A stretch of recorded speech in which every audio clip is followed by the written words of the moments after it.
welcome to the Boomer Live. And we are here to be talking about the Women's Premier League. So, this is our first ever episode or the first ever live session, what we're doing in Women's Premier League. I know it was much awaited, much anticipated, much requested by a lot of people as to what Women's Premier League is going to be all about. Why aren't we covering it? And finally, we are here. From today, every day, we will be covering the Women's Premier League. As promised, we're not going to let that go off. And it's been quite exciting over the last 2 days. It's been happening quite quickly. We've been seeing some high scoring games as we saw in 2008 in the opening game of IPL. Another game in the opening game where it has gone in excess of 200, and RCB once again losing in their opening game, conceding 222 this time. Last time it was 223 for 3. This time it was Shefali Verma and Meg Lanning who decided to take on the RCB bowlers. I think that just shows RCB's luck in IPL in general. Just the brand and the franchise just doesn't change. I think RCB should rebrand themselves and come as some other team maybe. But nonetheless, we are here to talk about it. Gentlemen, what did you make of? Let's talk about Women's Premier League in general. What did you make of this Women's Premier League? Because I know it's still early days. There are still a lot of improvements which needs to be done in terms of quality of games. That's what I personally felt. But other than that, do you reckon it has gotten off to the best possible start one could have anticipated for? Jaren, maybe you can start off with that. Yeah, I think overall it's been good organization. You have to give credit to that. Geo Cinema, you have to really give credit to them because they've come up with some innovative ways, which we will get to see in the IPL as well. There's stump cam, there's overhead cam, many new things out there. So Geo Cinema has done a great job. And but if you really think about it, in many ways, women's cricket it looks good, but it just we did speak about this earlier as well. It is put together very very quickly, and there are signs of it. Isn't for me at least.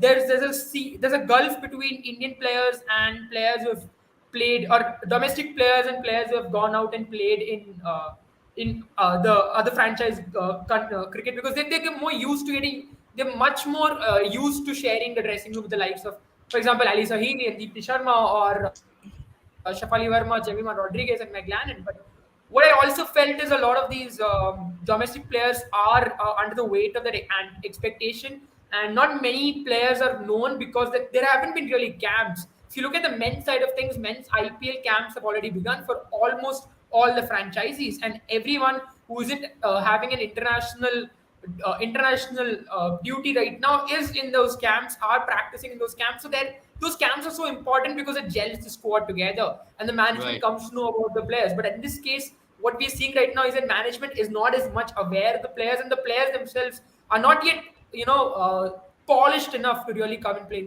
the WPL. So that is something that we saw today as well. For instance, Gujarat Giants looked like they were struggling, but then the fourth and the fifth bowlers for Yeah. UP Warriors, it was, I think, Vaidya and Anjali who really let them get away with it, and they ended up scoring 170. So things like this will happen, I think, for the first season, because we saw this in the Premier League, Indian Premier League as well, the men's side, where it was not that easy for young Indian youngsters to come in initially. But I think that will settle on as the tournament tries to find its feet Yeah. amongst the international women's circuit. Yeah, I mean, you are right in pointing that out, especially when it comes to some of the youngsters. You can expect them to be under a lot of pressure. But something funny, we have discussed about women's cricket for a while now as to how this women's Premier League is going to do a world of good for them. Now let's talk about the matches in particular. I think we'll start off by today's first match. It was Delhi Capitals and RCB.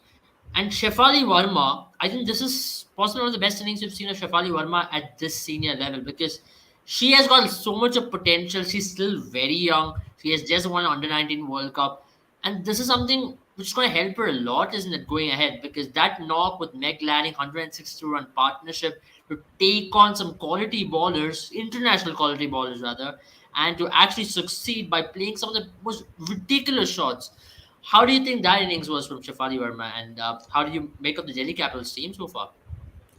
No, I think Delhi Capitals all in all has a very balanced team. I think out of the auction, I think RCB and Delhi Capitals are the two teams that I feel have got the right balance. With Gujarat Giants, obviously the injury to Beth Mooney yesterday wasn't. isn't going to help their cause, especially the Yeah. captain and the most experienced player. But talking about Delhi Capitals, I think with Meg Lanning and Shefali Verma, you cannot have a more deadlier combination to open the batting for you. And then they went on to score some 223, and it has been the yesterday Mumbai Indians went on to score 207, which is very uncharacteristic from women's cricket. If you consider the average scores in T20s that we get to see, I think it is close to 140, 150. A 160 is a good enough score, and defended on more days than not defended in women's cricket these days. So scoring in excess of 200, it's something surprising, refreshing, and good to see. But I also feel that I agree with what Jedin I think said. there I are two think, reasons for that, Sandipani. yeah, First, yeah, I because think the the change in inexperienced partner players, stadium. And secondly, what they've also done is they've drawn in the boundary ropes than what is usually the boundary ropes in DY Patil. So it's a lot easier to score runs in that sense, and it's a good pitch to bat on as well. So yeah, that's the two reason that I have identified. But yeah, go ahead. I'm so sorry for cutting you off there. no, no, no, yeah, definitely 55 meters is too short, obviously. But I feel still 200, 220. I think they did it for the marketing purpose, obviously, to make the games high scoring. So it's fine as long as it works. But I also feel the disparity between the players. I mean, even if you consider yesterday's game, you had for Mumbai Indians, you had the experienced likes of Harmanpreet Kaur and Amelia Kerr, who have experience in international circuit, do the job for the side. Today as well, you had a performance from Meg Lanning, Jemima Rodriguez, Shefali Verma, obviously, and also I think Madison Cap played that blinder of an innings. Also in this match as well, there was Grace Harris. So all established cricketers are doing the job for you, and I totally agree with Jerin on the point that youngsters. That there has to be some training grounds or training camps for these youngsters to sort of groom their talent. And I think as we move forward in this tournament, probably in the third or fourth, by the third or fourth edition, will reach a stage where the scouting will be better. Will have better players. There will be more hype about the youngsters that we are seeing. Obviously, there was a few high. There has been quite a few hype about some of the players, especially Sherawat. Today, it was disappointing to see her not get off to a great start, but uh, all in all, I think it has been a great tournament, and for Delhi Capitals, looks a very balanced squad to defeat an RCB squad who has. I mean, just talk about the RCB team: Ellis Perry, Smriti Mandana, Sophie Devine. I mean, is three of the most deadlier batters in women's cricket are in that team. And also you have the balance with the all-rounders, likes of the all-rounders that the team has.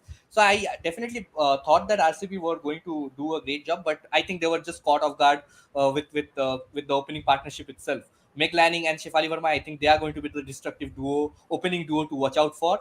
And I think Yeah. they are going to take games away from oppositions in a space of 5 to 10 overs. If you give Shefali Verma any room and the experience that Meg Lanning has, uh, not probably in T20, like she has immense Mm. experience in T20s, but the record does not show in T20s. But I think in ODI, she averages in excess of 50. So it is Yeah. very difficult to get her out. Yeah, she does. And She does.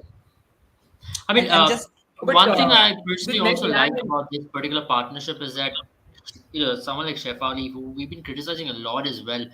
I mean, it's been fair criticism to an extent because she often tend to crumble under pressure, is what a lot of people believe, and that also showed in the last two World Cups she's played. Right, in some of the most important games, she has not really turned up, and maybe this particular partnership, maybe playing with the best captain in the world at this point of stage in Meg Lanning, and that particular fearlessness which she's going to possibly get from Meg Lanning, and maybe going to learn a thing or two about how to perform under pressure, how to play a lot more with a lot more confidence. I think is going to do a world of good for someone like a Shefali Verma. As I already mentioned, she's still very young and she's got a lot of way to go up ahead in the career. Maybe 5 years down the line, she could be one of the most premier batters in the world. Now, if you give her that opportunity to play alongside Meg Lanning in today's partnership, I saw a very different kind of Shefali, because something which we see from Shefali over the last couple of years, I mean, she's been extremely reckless in terms of her shot selection. Today, she was fearless. At the same time, she exactly knew which ballers to really target. I remember, I think Sophie Devine was the one who came to ball for an over, and Megan yeah. Scott as well. She really went after them and she really picked the right balls. It wasn't like she was reckless in not judging the length. That's something which we've been criticizing of Shefali as well over the last few years. I think we will take some questions which we have on our queue. As Stage also rightly mentioned about the boundary pickups and boundary lines, I think it's only fair on women's cricket as well. We need to understand there's a huge disparities. There's not disparities. There's a huge gulf between men's cricket and women's cricket when it comes to clearing the boundaries, when it comes to the muscle power as well. I think it's a lot of medical terminology which you need to understand in terms of in the power which can be generated by women's cricket in comparison to men's But cricket. also, I think I'll just cut you off over the, just for Yeah, making one point. I think Shefali Verma clearing 55-meter boundaries.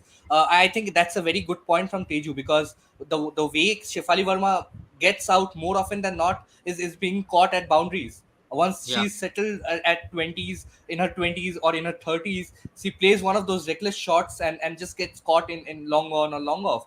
So I think these 55-meter boundaries will not give us a right estimate as to what she can do in the international format. But it's yeah, still good to see her clearing those boundaries, have those confidence, and target, especially target bowlers like Megan Shute and Sophie Devine. That just goes yeah. on to show her class. Yeah, absolutely. Ishfaq has got an interesting way. He say it's been boring, and if Titania would say it's Delhi, she's what a freaking star by Delhi. Shivani says favorite team is RCB, and but Harat is with UP. I think yeah, we will talk about the RCB game first before we go to the UP game, because UP is one of the strong contenders for this women's Premier League as well, because of the balance of the squad which they put up in the auction table. But talking about RCB, you reckon their bowlers was too short, Jen? Because we had a discussion on this as well. And now talking about it, Yeah. I think RCB bowlers earned a lot in their lines. They exactly did not know what kind of lines to be bowled to Shefali Verma. They thought they could bowl a little bit short because of a shorter stature, but she really took that on. And Meg Lanning was someone who really took that, who actually enjoyed or who really took that as an advantage, because RCB trying to target one particular length of bowling, that really meant Meg Lanning was going to go after them. Meg Lanning is one of the best players of short pitch bowling in the world, and if you're going to ball that to Meg Lanning day in and day out, she'll possibly get out of her bed and score those for boundaries day in and day out. So I think that's where RCB was slightly on the shorter side. And secondly, talking about Smriti Mandhana's captaincy, you reckon she could have been more proactive there? Absolutely. It was a bouncy track, Abel, and that's why we spoke about it as well. So what happened? But I mean, what if you look at the difference between the two teams, that are RCB and the other team was Delhi Capitals, and you realized you straight away realized two things. First of all, it depends on how experienced a player is leading the team. Smriti Mandhana is not the most experienced when it comes to leading the team, while Meg Lannon is probably the most experienced captain in this tournament. And you saw that right away on a pitch that which Yeah, was offering extra bounce. You felt that early on RCB bowlers were very short on both sides of the wicket, and that's the reason why primarily Delhi Capitals ended up scoring on the leg side, that is a mid wicket and the square of mid wicket and mid wicket as well. So that's where you felt, and also as a captain, Smriti Mandhana failed to keep players there. There wasn't much protection available to bowlers in that area, so bowlers were bowling short and there was not much protection available as well. Now I don't know if this was a mistake by the bowlers, or was it this a mistake by the captain. This is something that they'll have to work together. And I felt on the other hand, Delhi Capitals ball much fuller, and so some the likes of Meg Lannon, she's strong square on both sides of the wicket. She's very good at driving the ball, square driving or cutting the ball, and at the same time, as you mentioned, she's very good at the pull as well. So you play to the batter's strength, and that's where I felt Delhi Capitals really got away with it. And even someone like Elise Perry, who was so experienced, came into ball her second over in the 14th over, and that's where I felt slight, what do you say, maybe it's slight nerves or still getting used to the kind of resources you have as a captain for Smriti Mandhana. yeah. And I that's mean, where, talking about Smriti Mandhana's captaincy, I know she's extremely inexperienced when it comes to dealing with pressure, dealing with some of the most biggest occasions. But Smriti Mandhana has captained India in quite a few occasions in the recent past, and it's a decent record as well, which she holds against some of the most top quality teams in the world as well. So, can you just write her off after this first match, saying that she's been a captain who's way too inexperienced? I mean, what I mean to say is she's obviously inexperienced in comparison to McLannon, and that's what you saw today. Obviously, I won't blame Smriti Mandhana. I think she joined the camp 2 days ago, if I'm not wrong, 2 or 3 days ago. She's joined the camp almost after every player in the RCB camp has been there for a week or a few days. At least she took a break off after her World Cup campaign. I think at least the domestic players have been in the camp for quite some time, and then obviously the international players have joined in as their duty in South Africa got over. But Smriti Mandhana has recently joined the camp, so she doesn't really know the resources available. Whatever she's done in the few days that she got. So that's where I felt right able initially as well. The lack of a camp, a playing conditions camp as such before this tournament will hinder a lot of teams, and it depends on which captain and which management really catches on quickly. So that's where you'll see some of the teams struggle as well. Today again, you felt like chasing was an issue at least in the last two games. Again today, it should have been an issue for UP Warriors if not for that incredible partnership between Grace Harris and Sophie Eccleston. So Sophie Eccleston. that's where you feel this is somewhere the managements will have to take some time. Maybe give them a week's time. Let Yeah. them play at least two rounds of fixtures before But they. now you reckon weeks time is way too less in a tournament like this, which gets over in like what, It 2 to 3 weeks. is. So It that is is. It something is. It which, is. in contrast with the men's IPL, you still have a lot of time in men's IPL. You lose 4 matches, you still can maybe come back. But here you lose three, and all of a sudden you're struggling to even qualify. Yeah, but then you have to also look at the amount of teams, right? It is just five teams. So unless two teams really get away with it, or three teams really get away with it, you really don't see that happening. Because I know there are not many matches, but there are also not much. There's also not much competition in terms of catching, or not too many spots that you're going to be missing, because there are three spots available, and that is 60% of the teams. So it's not that it's not still not a very difficult thing to catch up, I feel. And I feel two rounds of fixtures for each team will give them a lot of time. Also because they don't have much traveling time. That is a big help for them in this tournament right now. Absolutely. I think that's one possible advantage because if you have to play on consecutive days, it can be a lot of toll on these players. So, anybody, you reckon now a team like Giants, I think let's go to the next match which took place today. It was between the UP Warriors and the Gujarat Giants. Gujarat Giants have now lost 2 on a trot. Yesterday's loss, I think we should talk about yesterday's loss more than today's.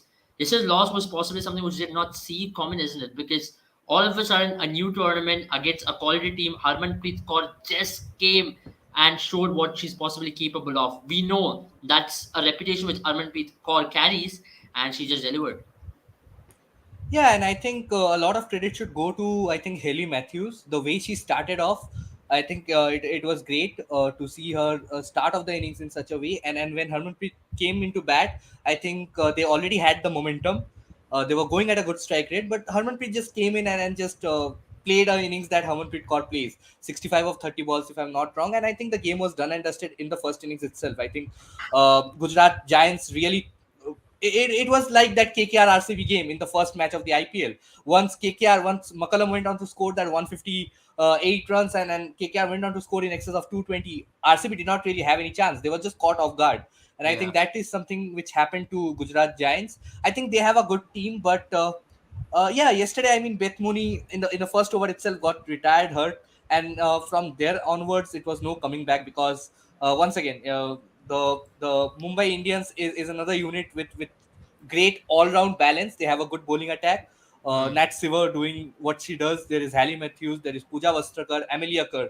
I think Amelia Kerr, Nat Shiver, and Hallie Matthews, three all rounders in that Mumbai Indians outfit, are going to do the majority of the damages in that unit. Followed by you also have the likes of Pooja Vastrakar, who will look to learn a lot. And I think now this is a great chance for Sneha Rana to finally captain a side. I think she won't get much opportunities for India.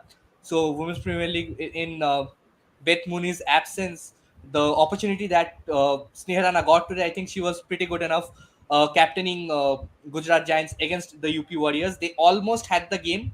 I think Sutherland in the last over, he just lost her nerves. I mean, 19 should have been defended, and Hmm. the way I Grace mean, Harris batted, I so really thought when it was like 10 balls to end, and I thought, okay, it doesn't usually happen in women's cricket. yeah, yeah, In yeah. men's cricket, you still have that hope, okay, you have one finisher who's going to take it up. But then this is actually setting up, this is actually growing as well. Now, all of a sudden, now you're going to be watching matches. Now you're going to have that feeling from any point of stage that this They team can can go on chase to it win. down. And also considering the Definitely. fact that boundaries are shorter, these players have got some really good power. And that's something which is put to display when some of the best players in the world are on display in your league. Definitely, and I think this is a great prospect for Indian cricket right now. I think to have this tournament, yeah, I mean the scheduling and stuff like that, they could have probably handled it better. But in such a short notice, I think they are doing a great job. Once again, great job from Geo Cinema to broadcast this. But And for I free, think and for free. And even the stadium, you yeah, can enter and for for free, free. yeah. And I think this is a great initiative. People should encourage others to just come and watch these games, uh, and that is the exact reason why they have shortened the boundaries. I think a lot of people will say 55 meters not much power thing. Everything is fine, but I Yeah, think the main purpose of shortening the boundaries is to make the games high scoring so that more people come and watch it. Because I mean, some of the cricket lovers they'll love to see a low scoring thriller, but more often than not, people just come in to tune in for high scores, and that is a sad reality in cricket right now. The attention span in general has been decreasing as we move forward, which is a mm, concern. But yeah, and having said that, I think in the third game, I think in the last game tonight, it was a great game. Sutherland, I think she is also an experienced bowler. I did not mm, expect her to crumble under pressure like that. But Sophie Eccleston and Grace Harris both have a reputation, especially Sophie Eccleston. If you remember that 26 runs that she scored against yeah, South Africa in that last over yeah, recently, quite recently. And Sophie Eccleston, if I'm mm, not wrong, has the highest strike rate in the last 1.5 years or so in yeah, T20 internationals. And yeah. second to her is Richa Ghosh, another player who can do wonders for the RCB unit. So I think Mm. RCB and Mumbai Indians look pretty strong, followed by Delhi Capitals as well. Yeah, But I mean, we yeah, still have a lot to uncover when it comes to Delhi Capitals yeah. unit, because I think once if the openers get out early, it will be interesting to see how I mean, Jemima. it's more like the Sunrisers Hyderabad team of 2018, 19, 20, where Yeah, you had Bairstow, would you want an opening, and all of a sudden there's a huge gap. But I still think with this team, there's like Mezzin Cap and there's Jemima who can still yeah. do a good job, and But these there is girls are Karya damn Bhatia good. as well, yeah. So Yeah. they have the batters, but Yeah, I I think still. it'll be interesting to see if they go down, as you mentioned, on a bad day. How can they come back once they're being put under pressure? So that's going to be Because when their you challenge. talk about all rounders, I think Delhi Capitals does not have the kind of all rounders that RCB or a MI has. Because if you talk about MI RCB, I think they have covered almost all the all rounders, and even UP Warriors. I was very impressed with their team. Talia Megra has been a favorite player of mine in the past year or so, especially how she has dominated India, unfortunately. But with an average in excess of 60 in T20 international cricket, it's phenomenal. And even though she got out for a golden duck today, uh, it still is great to see her. Okay, so we're gonna comment which is Sandipani should Yeah, stop talking for way too long. I think that's I just just saw Sandipani who that just in likes between. Yeah, talking. He gets paid to talk for long as well, so I think he's just making the most out of it.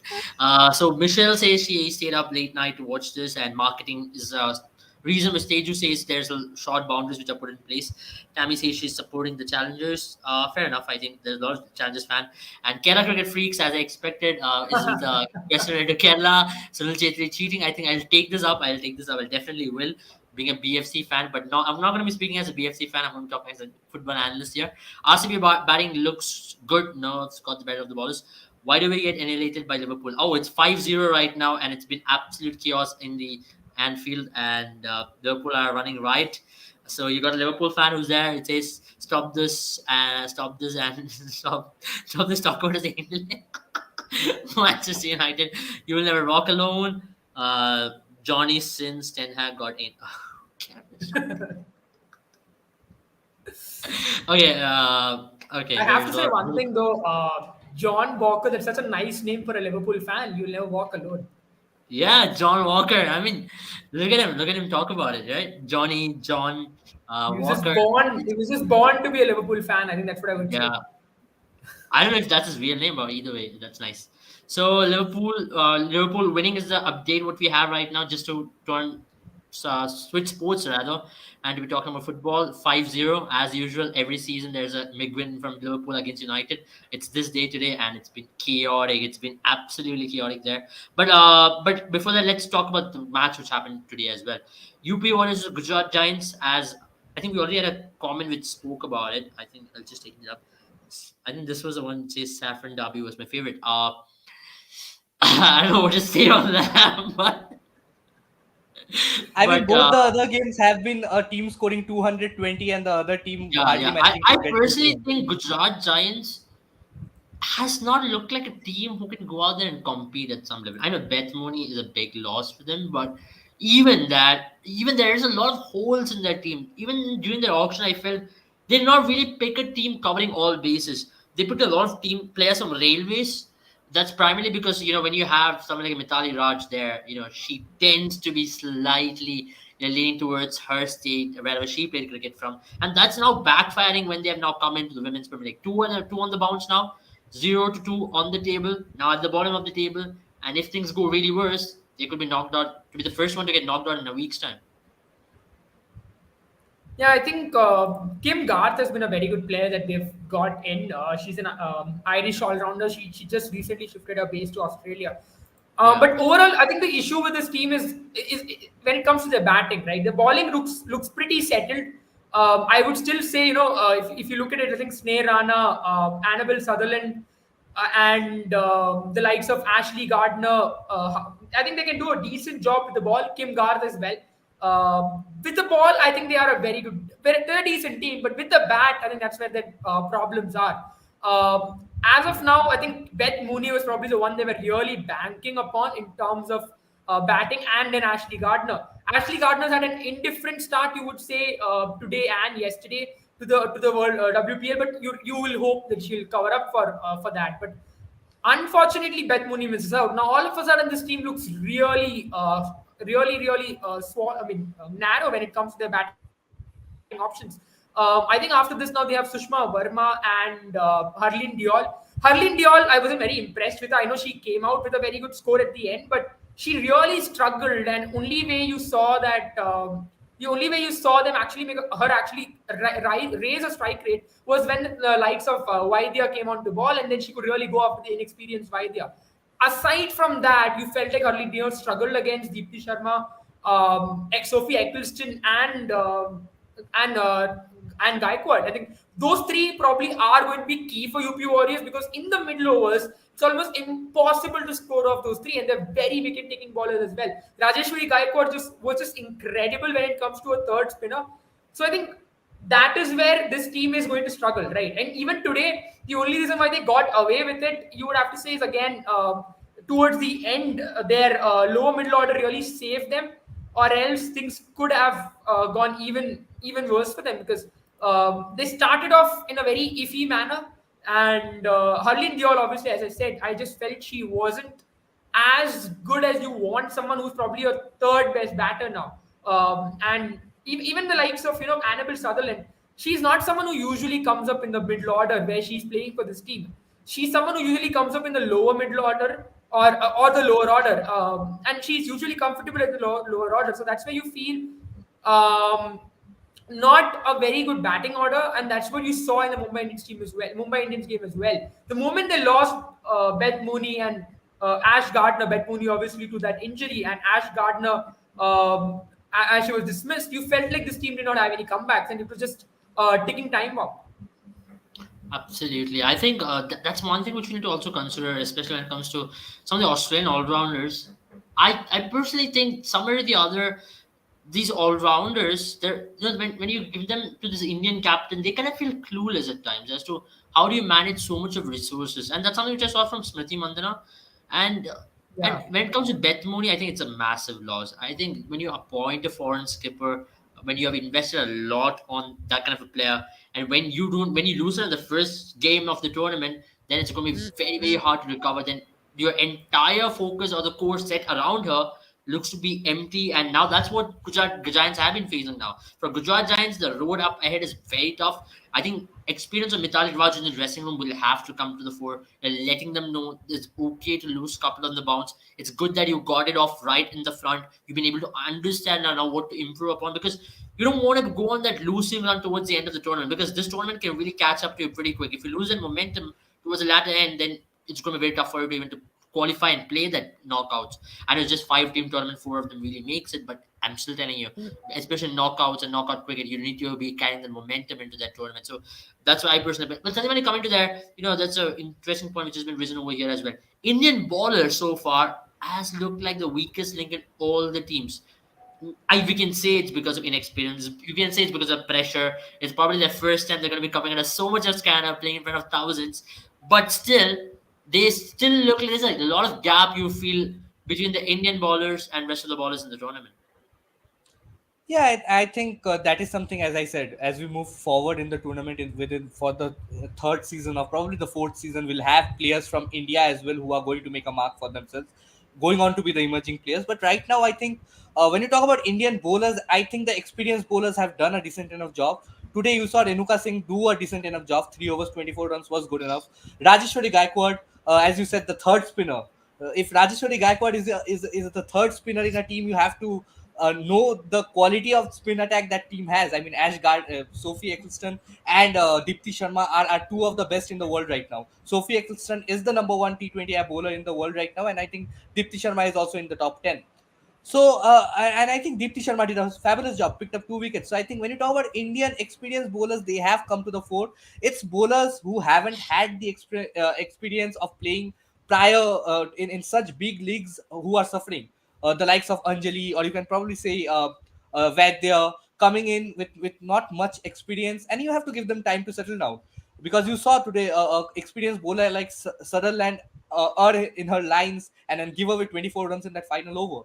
So you are going to have this sort of times, and then you just have to give them time. I mean, it's not that Indian bowlers look clueless. It's more the inexperienced players who does not have the experience of playing such big tournaments. They are a bit clueless, but they'll get better with time.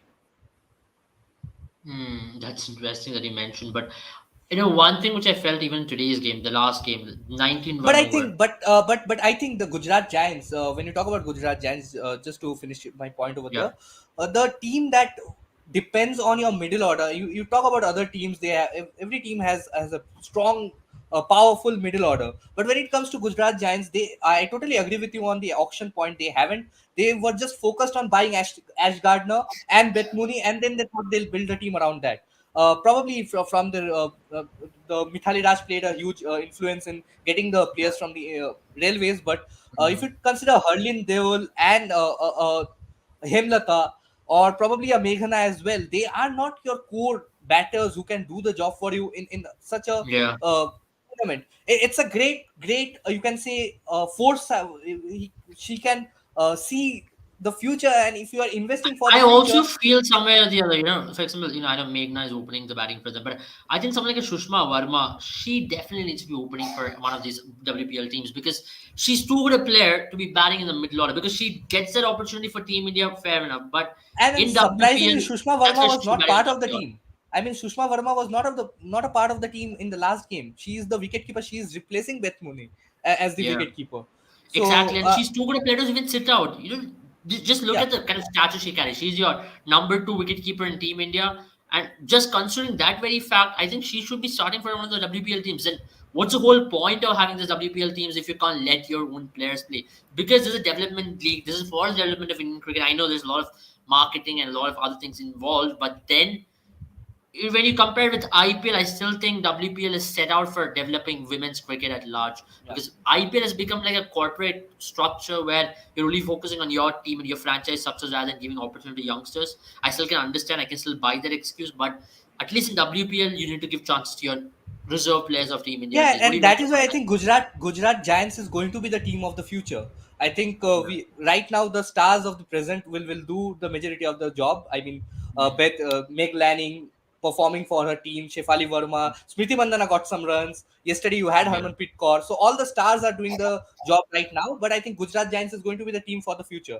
They are going to be Yeah. the Rajasthan Royals of 2008. Hopefully, Hopefully. if they can. Hopefully, Yeah. hopefully. I'll just take some of the comments once again. I request everybody not to abuse and heckle in the comment section because something which we don't appreciate. I understand, celebrating is great, but bigotry is something which we don't accept as well.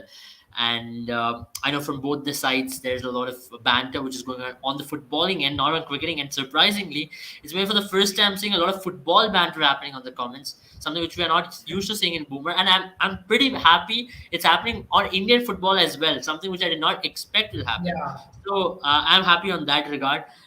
He asked over there for Kerala Blasters. That's a chant. I absolutely love that. No, I'm not gonna say. That's the bias speaking. I Kerala think for Stop. me, I mean, we have to. I mean, as you mentioned, I think there we'll is this talk rule about where that rule now. I think it's about time we clear it out. So we had that question. So guys, just yeah, check the rules of IFAB Law 13.3. It speaks on free kick and quick free kicks which can be taken. And quick free kicks, if the referee has given permission, he does not have to whistle. And when it comes to getting a free kick outside the box, the advantage is with the team who has earned the free kick. And on that very regard, Sunil Chetri chipping over Prab Simran Gill is just him taking advantage, and Kerala Blasters being unaware. It is not a biased opinion. It's just based on laws, guys. And many of you know that I support the Bangalore team, and but I'm not speaking from a biased perspective. I'm just speaking from a perspective of what is a quick free kick. And people are talking about 20-second rule. That rule does not really exist. It is on quick free kicks once the referee has given permission, and once as Luna already reacted to that first stick which had to be taken, which meant they were ready, and the quick free kick was taken, and it was just sheer unawareness. 2004, Terry Henry had also taken a similar free kick, and Messi did take two free kicks of similar nature against Atletico Madrid. For one free kick, he was awarded goal, and for the next free kick, he was given a yellow card as well. So these kind of things do keep happening, but walking off the field, quitting a match, that is not just good, and it's not a good Absolutely. I think portrayal of Indian football you anywhere, gotta guys. I feel know bad you for guys are, Kerala Blasters. yeah, It was that heat of the moment. I can understand that 96 minute you are in the extra time, you want to win, you've done everything right till the 96 minute, and to give a goal like that, it can be frustrating. But I still felt it was unfair to the fans who had come to watch them. I'm a neutral party, and I was watching the match. It was a very interesting match. It was 2 and 4. There were patches where Bengaluru was doing well. There were patches that Kerala was doing well, but having 26 minutes still left on the clock, not to forget anything that could have happened, you could have gone ahead and scored the second to be scoring an equalizer, and yeah. to let go of the match then and there, that was a little, that was just sheer I I don't know mean, what to I call was at it. the I think ground it as was, well, right? I was at the ground watching the match. I was in the thick of things, and I was shocked when this happened. Like I've never seen anything like this ever happen in football in my lifetime, and it just shows it puts as a football nation we're still growing, right? And yeah. for a nation like us, when you're growing, we're putting out a wrong image in front of the world. It's something not to be proud about. I know you got a standing ovation at the Kochi airport, but not something to be proud of, guys. Luka Vukanovic, he's not been right. Maybe you can argue about the goal day in and day out, but walking off the field is not the right example. That'll be in any sport. But let's get back to cricket once again. I think it's very important to talk about it. So you guys reckon now games being played on consecutive days, how much is that going to hamper these players? Because conditions are not easy, guys, especially for RCB. You play a day game today, we'll be playing tomorrow once again, and it's hot out there, no recovery time. Do you think, in one way, it's good that you don't get to overanalyze on a loss, or is it going to be bad because you're going to be extremely stressed out tomorrow, Sunday money? No, I think the scheduling has not been up to the likes of some of the major tournaments, because obviously the time issue and everything was done in such a short notice. And even if, the Gujarat Giants, after losing Bethmuni and losing such a horrible game tomorrow, yesterday, they came today. They've put up a fighting spirit, and I think Yeah, it's something. It's a part and parcel of the game. You have to be okay with the scheduling conditions. You'll have to take all that in your stride and do the job for your team. And talking about RCB, I think it's good in one way that there are two sides to a story. Definitely, it's good in one way that they'll play tomorrow, so they don't have to overanalyze today's loss, because it was the yeah, first game. A lot of nerves will be out by tomorrow, and I think RCB has a quality side. I think tomorrow's game is going to be a great game to watch. Also, yeah. Harmanpreet Kaur versus Smriti Mandana. So the current Indian captain and probably the future Indian captain, most Mm, likely predicted to be the future Indian captain. It's going to be a great encounter. And talking about Smriti Mandana's captaincy, I would love her to captain the side well, because I think she hasn't captained the side with the likes of such great names in the side. When you are captaining a side which has Megan Shoot, Renuka Singh, say Ellis Perry in your bowling attack, Sophie Devine, it is difficult to control and to assign players roles to perform, and I think that is something that will grow over the time. So I think, yeah, today Smriti Mandana did look a bit below par, but you have to give her time to settle down. Once she has the fit, like the understanding of the things, the understanding of which player can be fit into which roles, and the coach and the captain settles down, I think it is going to be fine. So it's still very early days. We just had 2 days of women's cricket.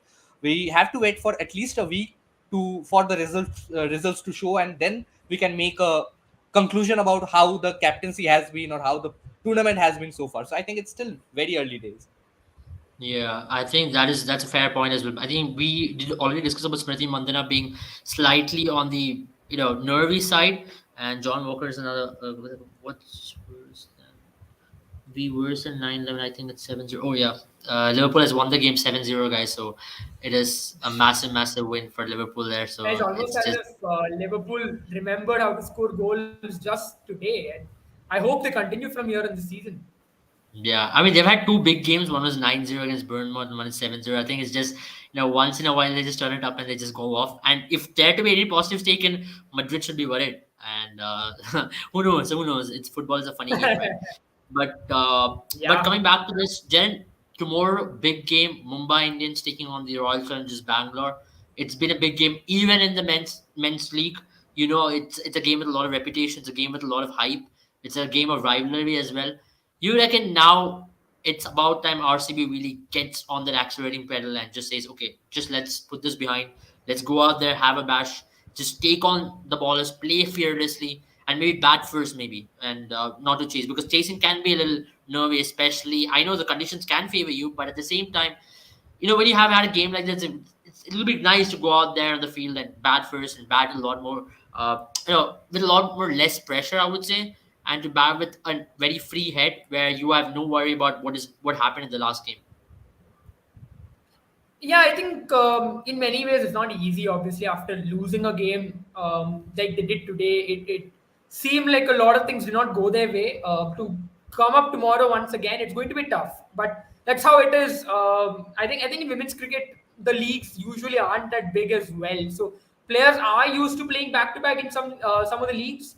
And obviously, in terms of let's say BBL, for instance, there's obviously a window available because it was the first movers advantage. But for example, even the 100, there was a similar situation where that was happening. So, but having said that, it's not going to be easy because, as I said, there hasn't been really a conditioning camp. Players aren't much used to it. Smriti Mandana is going to take some time to get used to her resources. And sometimes the problem of plenty can be an issue as well if you can't really find the right tools in your toolbox. And I think that's maybe something that RCB will have to deal with. Mumbai, on the other hand, obviously Harmanpreet has taken to her Mumbai jersey like fish to water, and she's playing in the perfect role as well. She's batting at number four. She loves batting at number four. Her best T20 performances have come as a number four batter, and she's holding that middle order together. Also, that opening pair of Haley Matthews and who's the other player? I can't really remember. But yeah, Haley Matthews and I forgot the player's name, but yeah, they are a very potent opening team as well because Haley Matthews again another player who loves playing in India. So they have It's an Haley Matthews explosive and batting Yastika attack. Bhatia, but I think Nat Shiver comes in at number three. So yeah, Yeah, I we have think got. Yastika Bhatia as well. I think Yastika Bhatia is yet to really live up to the potential that she has had. She's played a few matches, and I think it's time that she proves to the world that those innings were not flashes in the pan, but something that she can actually do. Because if she can play it to the level that we know she can, I think that's when this opening pair can really be a threatening one.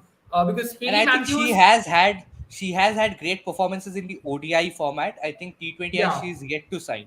Yeah. yeah, absolutely. So I think having said that, it's going to be very interesting tomorrow how things proceed because Mumbai were really not tested in terms of their bowling. Tomorrow, RCB might be able to test them a lot better than what Gujarat Giants did in the first match. I think that's going to be interesting because for RCB, their bowling, was a concern, and especially for Renuka Thakur as well. In conditions which actually help swing bowling, she's a different bowler. But all of a sudden, when the ball doesn't swing, it looks like someone has taken an infinity stone out of her, and she looks absolutely powerless. And that's something which we need to talk about as well, isn't it? We did see about her even in the World Cup final, where the conditions were slightly on the batter's favor. You saw her absolutely struggling, but throughout the tournament, where the ball was doing a little bit, ball is slightly nipping around, she becomes a way, way more potent bowler than what she is. I think she is the Bhuvneshwar Kumar of women's cricket. I think she's great at the top when the ball swings, and if the ball does not swing, she finds it difficult. But I think she has been working on her Yorkers and her dead bowling. I don't know with Ellis Perry in the side and Megan Schutt in the side how much of her dead bowling skills does RCB will need in this tournament. But going forward for Indian cricket, I think she is going to be a very important asset in the death overs as Very well, funny because you I know mentioned she is this. working on a. Yeah, I'm so sorry, Sunny Mani, but I just have to No, mention this. In India, I think her bowling average and their economy isn't the best. In India, average is 85 in 5 matches and an economy of 8.5. So I think that's where maybe you brought her in as a player who's going to be an incredible player, but in different conditions, and maybe Bangalore has missed out on that in that sense. You would say. Maybe yes. Something which we can talk about as well. I think we'll be talking about this further tomorrow after the match. We'll have a better understanding. I know it's still early days to judge these teams because in men's IPL, what is that? We have a larger data points to judge these players, Yeah. and we have teams' history of previous seasons as to whether they've improved or not. I think it's unfair to write them off, or it's unfair to judge and come to conclusions way too early. That's why we're not making too many analytical points right now. Whatever we've seen, we're trying to make points regarding that. Maybe from tomorrow onwards, when most of the teams would have played 2 games each, it'll give us a better understanding as to where these teams are heading. Was it just a soda bottle effect, or is it still a sustained period of good work which have been done by teams? So something which we'll be talking about in the coming lives as well. So join but us tomorrow but I'm after very tomorrow. excited. But I'm very excited about Mumbai Indians bowling quartet. I mean, Yeah, the players who did not come. Obviously, they have the likes of Amelia Kerr, Haley Matthews, and Nat Silver in that department. Isi Wong is also there, but you also yeah, have the inexperienced likes of Humaira Kazi, Amanjot Kaur, Jintimani Kalita, and Saika Ishak in the team. And Saika yeah. did go on to pick up 4 wickets in the last game. So when you I mean, talk about that's Indian bowlers looking very through typical of this, Mumbai Indians, isn't it? To put these unknown names on their opening games, and all of a sudden you're all talking about who are these players? Can we know more about these players? It's a very Mumbai Indian thing to do, isn't it? definitely, and I think Saika Ishak, nobody knew her before the game. She went Yeah, on from absolutely. and Something picked which up we've four been wickets. seeing from Yeah, Mumbai Indians historically from Jasprit Bumrah, Hardik Pandya, Mayank Markande, opening games, Marco Jansen, for example. All these yeah. names pop up in the opening game, and you're all of a sudden talking about who are these people? Like, wait a minute, who are you? That's the kind of feeling what you have, and it's just amazing to see Mumbai Indians continue that even in women's cricket. And if they do anything like that for women's cricket by developing some of these players, it's going to do Indian women's cricket a world of good, a world of good. And I'm so happy Mumbai Indians have been carrying on their philosophy and they're known for that. And I hope it's not the case with trophies because as an RCB fan, I like to talk about it as well. But nonetheless, it was great to have you all join us. It was a lot of football banter which went on in the comments. The 7-0 Barcelona's VAR, a lot of things have been discussed in the comments, but we'll talk about it later on. I think we'll do a football live tomorrow just to compensate on this. I think we should do a football live because it is about. Jaren, I think you're on mute.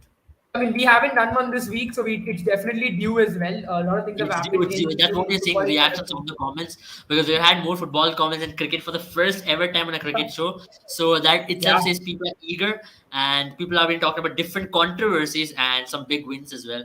Because especially when arch rivals play and when it's like a 7-0 kind of a win, it's not every day yeah, what you see as well. So I think we'll talk about it tomorrow. A lot of our United fans in Boomer as well is slightly upset. So I think we will we will talk about it in depth as well. So bye bye all of you and see you all tomorrow and take care and do not forget to play our fantasy contest with Boomer 11, the Women's Premier League, the Champions League. We guys, Chelsea taking on Dortmund, a lot more, some exciting games. Chelsea got their first win after a long time as well. Barcelona continue their winning streak. A lot of these things are happening here and there. So just get in the Boomer 11 app, make a lot of teams for absolute free of cost, and win a lot of prizes. That's what I would say. Bye bye. bye bye, guys. good night, guys.